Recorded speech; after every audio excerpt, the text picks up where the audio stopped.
Good morning बच्चों। आज मैं 14वां पाठ सजीवों में उत्सर्जन पढ़ाऊंगी। उत्सर्जन किसे कहते हैं? शरीर से हानिकारक पदार्थ को बाहर निकालने की क्रिया उत्सर्जन कहलाती है। ये आप पढ़ चुके हो पिछले अध्याय में। ठीक है। जंतुओं में उत्सर्जन मनुष्य में किस प्रकार का होता है?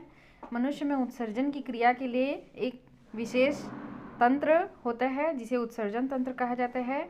इसमें निम्नलिखित भाग होते हैं। एक जोड़ी वृक्क होता है, वृक्क या किडनी, रक्तवाहिका, मूत्रवाहिनी और मूत्राशय या मूत्रमार्ग होता है। ठीक है।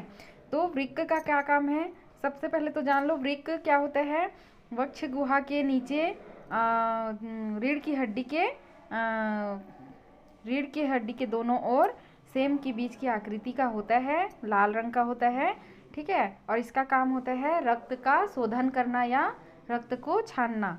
मतलब वृक्क का ही मेन काम होता है। यहाँ से दो रक्तवाहिका, अगला मैं बता रही हूँ, दो रक्तवाहिकाएं निकली होती हैं, यहीं से जुड़ी होती हैं। ये वाहिकाएं, एक वाहिका जो होती है रक्त को वृक्क तक लेके आती है और दूसरा रक्तवाहिका छने हुए रक्त को शरीर तक लेके जाती है। समझ में आ रहा है? रक्त में जितने भी अपशिष्ट पदार्थ होते हैं वो कहाँ रह जाते हैं? वृक्क में रह जाते हैं और छना हुआ रक्त वापस चला जाता है। उसके बाद होता है ये तीसरा है मूत्रवाहिनी।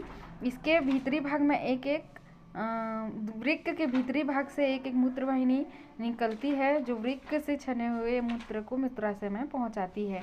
ये देखेंगे यहाँ से छना हुआ ये को यहाँ पे पहुंचाता है और इसको समय समय से क्या करते हैं?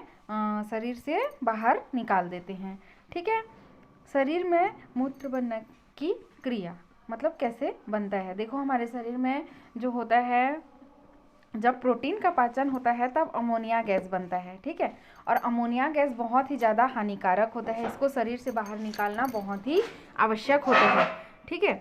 यह क्या होता है? यह अमोनिया गैस होता है जो होता है रक्त के साथ पहले लीवर या यकृत में पहुंचता है, जो कार्बन डाइऑक्साइड के साथ क्रिया करके यूरिया का निर्माण करता है।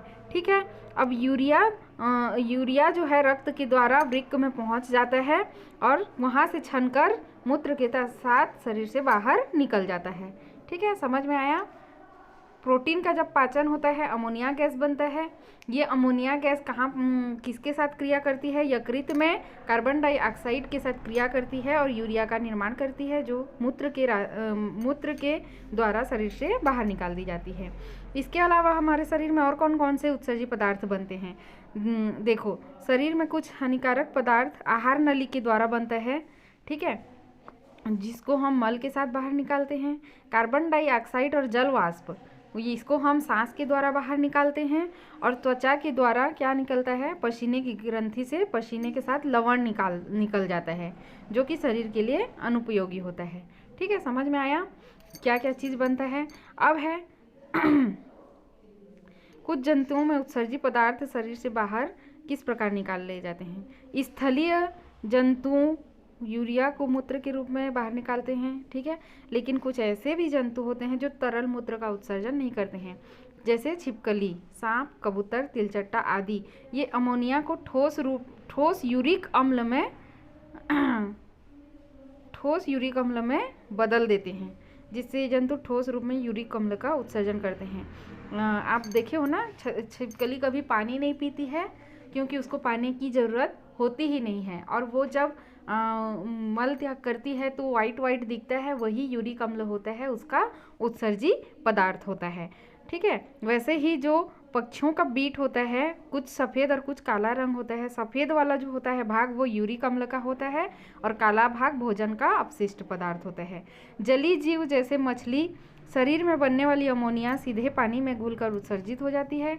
और सूक्ष्म जीव जैसे अमीबा, यूग्लिना, पैरामीशियम, हाइड्रा, इसमें उत्सर्जी पदार्थ जो अमोनिया होता है वो कैसे बाहर निकलती है? इनकी रचना बहुत ही सरल होती है और पूरा शरीर पानी से घिरा रहता है, इसलिए जैसे जैसे ये अमोनिया गैस बनती है वह अपने आप ही शरीर से विसरण की क्रिया से क्या हो जाती है? उत्सर्जित कर दी जाती है और उनमें उत्सर्जन की प्रक्रिया होती है।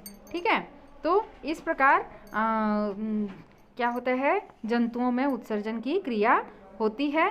कल हम पढ़ेंगे पौधों में उत्सर्जन कैसा होता है। ठीक है, आज इसको आप लोग लिख लेंगे, ये चित्र बना लेंगे और शरीर में मूत्र का निर्माण कैसे होता है उसको बना लेंगे।